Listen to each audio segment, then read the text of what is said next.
டிஜிட்டலில் பராசக்தியை செய்யலாம் பண்ணலாம்னு சொல்லி ஒரு முயற்சி எடுத்துக்கிட்டு இருக்கேன். அது இன்னும் இதில் இருக்குது, பைப்லைனில் இருக்குது. அதாவது பராசக்தியை வந்து டிஜிட்டலில் வெளியிட்டு தேட்டரில் வெளியிடுவோம், பழைய பராசக்தியை ரீரிலீஸ் பண்ணலாம்ன்ற ஒரு முயற்சியிலையும் ஈடுபட்டு இருக்கேன். அது இந்த கொஞ்சம் காலதாமதமாகிடுச்சு. இல்லைனா இதற்கு முன்பே வெளியிட்டணும்னு நான் ஒரு முயற்சியில் இருந்தேன். சரி, இந்த படம் எதுதான் பார்த்துருவோம் அப்படின்ற ஒரு முயற்சியில் இருந்தேன்.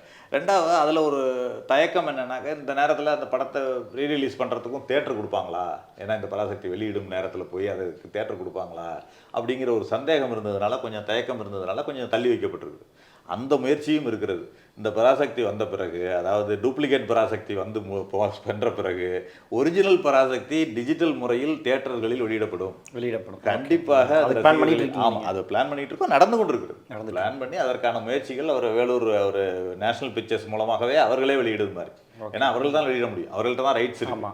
அதனால அவர்களே வெளியிடுவதற்கு முயற்சிகள் நடந்து கொண்டிருக்கின்றன. விரைவில் அதற்கான பணிகளும் நடந்து அந்த படமும் வெளியிடப்படும் போது இந்த படம் எப்படி இருந்தது என்று ரசிகர்கள் பார்க்கும் அதே வேளையில் ஒரிஜினலாக அந்த பராசக்தி எப்படி இருந்தது என்பதையும் பார்த்து ரசிகர்கள் ரசிப்பார்கள் என்ற நம்பிக்கை எனக்கு இருக்குது. குறிப்பாக இன்றைய ஜென்ரேஷனுக்கு வந்து அது ஆச்சரியம். கண்டிப்பாக நீங்கள் வந்து இவங்க ஏதோ ஒரு டைட்டிலுக்கான முக்கியத்துவம் இருக்கணுங்க.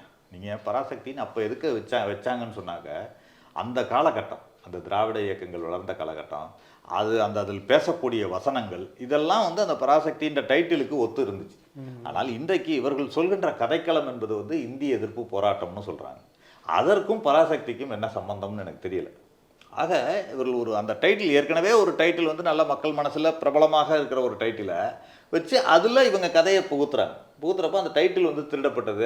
அந்த புகழை வந்து இவர்கள் திருட பார்க்கிறார்கள். ஏற்கனவே இருக்கிற பிரபலமாக இருக்கிற ஒரு டைட்டிலை, பிரபலமாக இருக்கிற கலைஞரோட வசனத்தை, பிரபலமாக இருக்கிற நடிகர் திலகத்துடைய பெயரை இதற்கு உபயோகப்படுத்தி கொள்ள பார்க்கிறார்கள். இவர்களுக்கு சொந்த மூளை இருக்கிறதா என்பதே எனக்கு சந்தேகமாக இருக்குது.